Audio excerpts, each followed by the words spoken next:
This is Richard Haas coming to you from Studio K308, and today we're going to talk about the Concentric Squisher.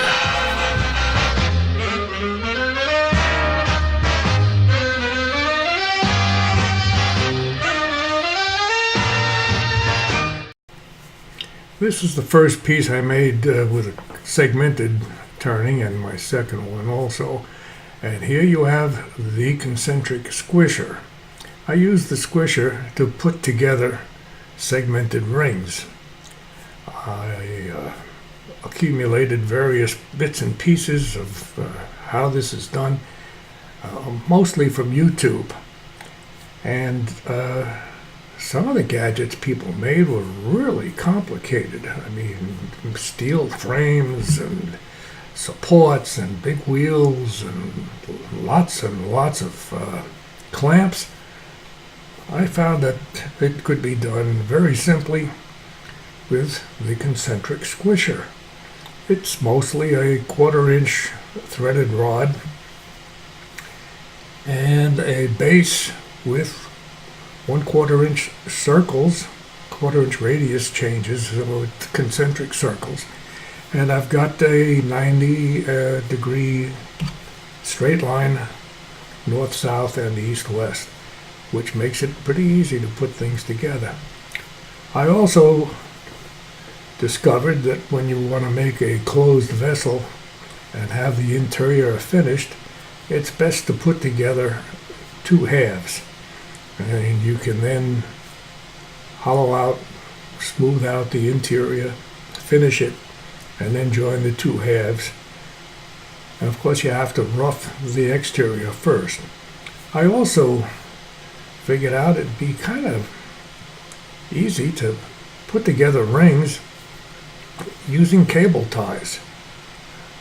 I used to put together electronic control panels, and I use these ties quite a bit, and I'm very familiar with them.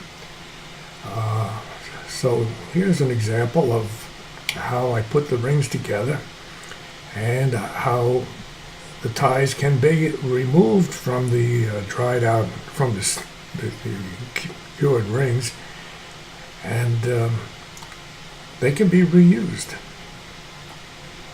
There's an easy method. It takes a little bit of time, but there's an easy method to reopen and release the cable ties.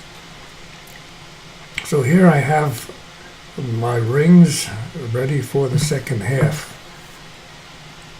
of my vessel. What I'm actually making here is a prototype of a burial urn, or a cremation urn.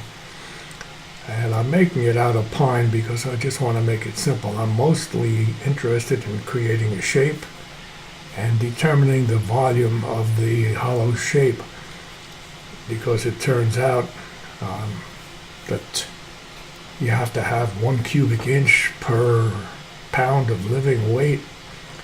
And actually here in Virginia, where I'm located, the state somehow or another has gotten involved, and they want a minimum of 200 cubic inches. And they also want a minimum opening of 3 inches to facilitate putting the ashes in the urn. And they also require that it be a closed vessel. Doesn't say they have to be sealed, but they have to be closed and rigid. So I'm coming up with a shape, primarily because I'm an old guy and I live in a continuing care community of old people, and I know that my neighbors and friends are thinking in terms of what am I going to do with my ashes.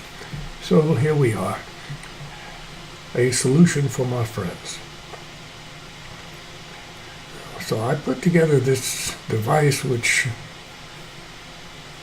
makes it quite easy to put rings one over the other concentrically, and it really, the glue is cured enough in 15-20 minutes that you can add rings every 15 to 20 minutes, and it doesn't take all that long to stack up 6, 7, 8 rings, whatever. And of course, there's plenty of height here. I used a threaded rod that I had in stock in the wood shop, and it's about 3 feet long. I didn't see any point in cutting it. I just put it in, and then I use these wooden spacers so that you don't have to run your wing nut down 3 feet. That takes quite a while. Also, have to have a 1/4-inch hole on the top and bottom of whatever you're putting together. It can either be in the actual top or bottom, or you have a piece of waste material glued to the glue up. Now, back in the day when I was putting together control panels, we used a cable tie tightener tool. The one that we used to use back then automatically clipped the end, so you would put tension on and then it would snap the end off. Now, if you did that, you wouldn't be able to reuse the ties, and I'm kind of a cheap SOB, so I don't want to do that. I want to be able to reuse these ties a few times. After all, they cost a few cents. So I made sure I looked for a tightener with a manual cutoff. I'm demonstrating this here, but the point is that I'm not planning on snapping them off at all. So just tighten them up. And after a while, occasionally one will break after it's been used a few times. And you do have to be careful not to put too much tension on it. And you have to use a knife of some sort to release the pressure in the ratchet notches in there so that you can separate them and pull them back apart. So here's the tightening tool with the manual snipper. You can see the second handle, so you know that that's a manual snipper. So here I am adding the second ring to what I had just glued up a few minutes ago. I put the wax paper down. Of course, you put a fresh piece every time you put something together, every project. But that keeps the glue off the concentric ring circle.